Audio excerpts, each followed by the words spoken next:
ኢማናችንን የሚያበላሹና ኢማናችንን የሚያቀጣጥሉ 12 ባህሪያቶች። አንደኛ ሰላትን እያወቅን መተው፣ ሰላትን ኢንቴንሽናሊ አለመስገድ። ሁለተኛ ሙዚቃን ማዳመጥ ኢማናችንን ከሚያደክሙ ነገሮች አንዱ ነው። ሶስተኛ ሱናን የረሱል አለይሂ ሰላቱ ወሰለም ሱናዎችን ችላ ማለት።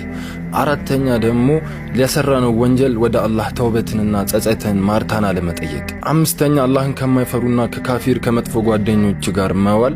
ስድስተኛ ደግሞ ሐራም ነገሮች ላይ አይናችንን መትከል ወይም ደግሞ አይናችንን አለመስበር። ሰባተኛ አላስፈላጊ የሆኑ ነገሮች ላይ ጊዜ ማጥፋት፣ ምንም የማይጠቅሙ ነገሮች ላይ ጊዜ ማጥፋት።